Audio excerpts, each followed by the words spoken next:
Hello, welcome back for another day of games on RJB's channel, where I bring you the highest level, or hopefully the highest level and the highest quality of Starcraft fastest map replays.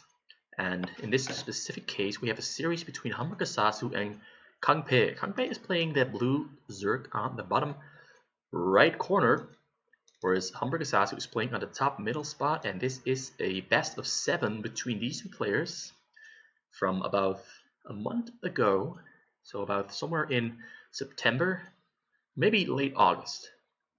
Not too sure. We'll have to recheck that and update that information in the second game. This first game is going to be one of the very few Zerg versus Terran games that I have in my replay files. I've got about 5,000 of these replays, and there's not too many Zerg versus Terran. It's mostly PvC and Protoss against Terran.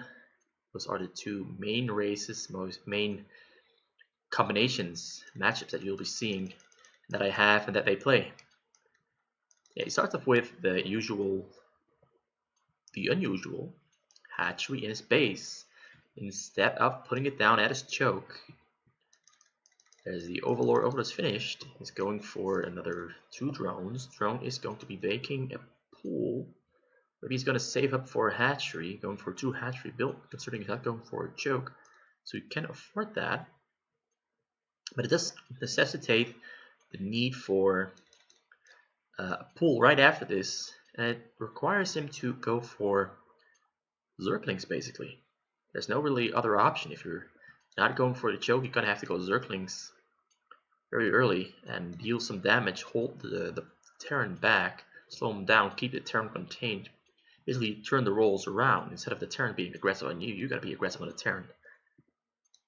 And yeah, he starts off with 2 barracks, so this might actually work because he won't have very high number of Marines out, which gives KKangpae the edge in terms of ground forces against ground forces. This Overlord is going to be scouting Sasu very soon, but this SCV here is probably going to scout KKangpae's base before KKangpae finds Sasu. This is just the very early stages of the game. Things are just being built up, set up. There's the academy being constructed for Sasu. Sasu now very slowly just ramping up, saving up gas. It's going to go very early. Well, actually, there's a lot of options he can go right now, so I can't really predict anything. Just know that KKangpae has to start building Zerglings. There's 6 Zerglings and Zergling speed under production as of now. Sasu has found KKangpae. KKangpae is going to throw out his first move. This Marine's going to come walking in. He's going to try to do a little bit of damage in the case that KKangpae wasn't making any Zerglings, but Zerglings are out. Zergling's going to catch this Marine out. Total of 8 Zerglings out on the map now. And 4 more Zerglings are being produced. So he'll have 12 Zerglings out very soon. And in response, Sasu is immediately throwing down a barracks and throwing down an engineering bay because he knows he needs more units down on the map in order to fight back against this. He spreads out his Marines in his choke. All Zerglings are being spread out over the map to scout all the remaining spots he didn't scout yet. 2 medics out. Those 2 medics are going to make it very tough for KKangpae to stick to this ground attack with the Zerglings. Even though they do have speed, these medics will prove to be very useful for Sasu. Once he has that stim upgrade finished, his damage will ramp up and he'll keep healing. So 4 medics out now even. Now he's starting to make fire bats. Fire bats are a great counter to Zerglings. Zerglings will be rendered mostly ineffective against those fire bats.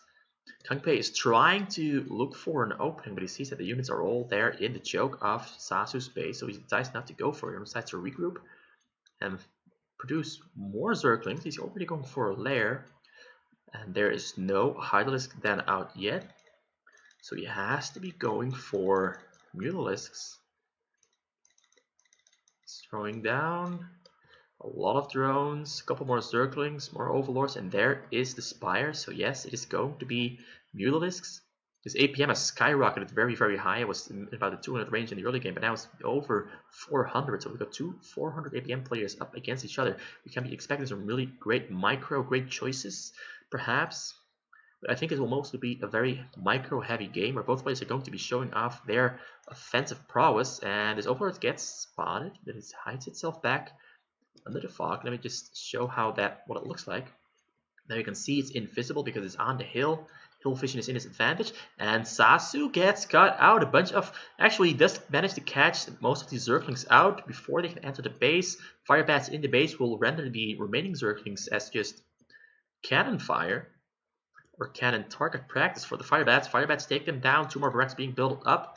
He's got weapon upgrade for Marines and ground on the way. Actually, just to buy a weapon upgrade. Right, so more Zerglings are being produced.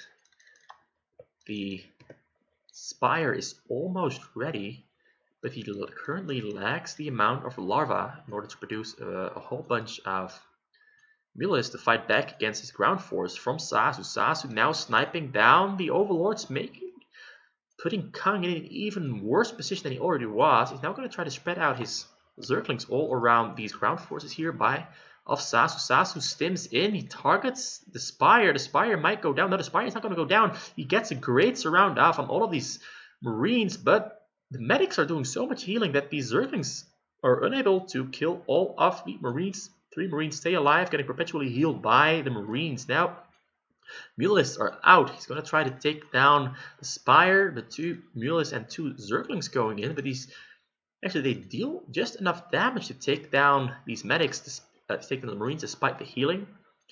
So now he does have a very small air force, 4 more Mulists on the way, a bunch of Zerglings also being spawned at the same time. There's the Queen's Nest already being produced. He's going to have to go for the Hive. But more Marines going to come walking in. He's sending out... Why is he sending out just a couple of Marines? He's just going to try to harass. These Marines will not be able to do a whole lot. They're just Mutalisk bait at this point. So maybe he's going to try to take down an Overlord. Maybe he's going to try to take down some of these Mutalisks or Zerglings. And the Marines get cut out. He's definitely going for the Spire, considering the Spire only has a little HP left. He gets in, and the Marine actually gets... Ooh, it has 9 HP left. He's going to have to morph that into a greater Spire if he wants it to remain alive. Sasu now just balling up units inside his base, very slowly building himself up, added 2 more CCs to boost his economy. But KangPae is preparing the counterattack after Sasu lost most of the units in his base by sending them into KangPae's base without really doing any damage at all. And the Zerglings and Mulists come flying themselves into a whole bunch of Firebats and Marines. But the Firebats and Marines are too much to handle, because the Zerglings immediately die to the Firebat fire, and the Mulisks are too few in number to fight against stint Marines with medic backup. So he pulls back to his base. Sasu adding more starports to his base. He's got Radiate and a Vessel on the way. Radiate and a Vessel will definitely make life impossible for KangPae, because KangPae cannot really defend himself against Radiate. His Mulisk will be very weak against it. More Zerglings on the way. More Zerglings being produced. More Mulisks being produced. But will the Mulisk finish before this ground mass from Sasu walks into his base and starts attacking him? KangPae now spreading his units out. He balls them up again. So he's moving back and forth a little bit. These units from Sasu now streaming in. More units being produced. 2 armors being thrown down for Goliaths. The starports have finished. They're on the sides. He's making scans too in the case that KangPae switch to lurkers. Now Sasu is attacking. KangPae is moving around. KangPae goes in, but there's so many Firebats and Marines and tanks there that the Zerglings on the ground immediately die. He will have to change to Mutalisk Micro, but the Spire goes down. He sends his Mutalisk in. He doesn't really manage to mark them all that well. They go in, but mostly die. I think he forgot to put them into a stack or add a unit that cannot attack into the pile. So this kind of just ends up in KangPae bleeding out. Sasu has complete dominance over him. There's nothing he can do. He can no longer produce units. He is going for a very desperate Zergling attack upgrade and a Zergling weapon upgrade, but that will do pretty much nothing at all. Firebats go in and kill the drones. Drones die. Only 9 drones left, and KangPae has to call the GG here because he's dead. He's got nothing left to answer this aggression from HamburgerSasu and KangPae now talking to each other, probably a lot of BM, not too sure what they're saying. He calls the GG and he leaves. And HamburgerSasu comes out with the win in only 9 minutes and 30 seconds in a very one-sided game in my opinion. Mostly because KangPae went for something that doesn't really work against a good Terran. He should have gone for the choke, I think, though I am sure HamburgerSasu would have been able to answer adequately and accordingly, because he is just one beast of a Terran player. Honestly, one of the best Terran players I've ever seen in my life, and he just pulls off a very standard response to KangPae's style that abuses all of the weaknesses that KangPae's playstyle opened up for Sasu to abuse, and Sasu comes up with the win. Yeah, that's game number 1. Going into game number 2, which I'll be casting in a couple of hours because I got stuff to do. Maybe I'll cast it tomorrow in the case I don't have any time left today. Yeah, thanks for watching. This is just game number 1 between HamburgerSasu and KangPae style.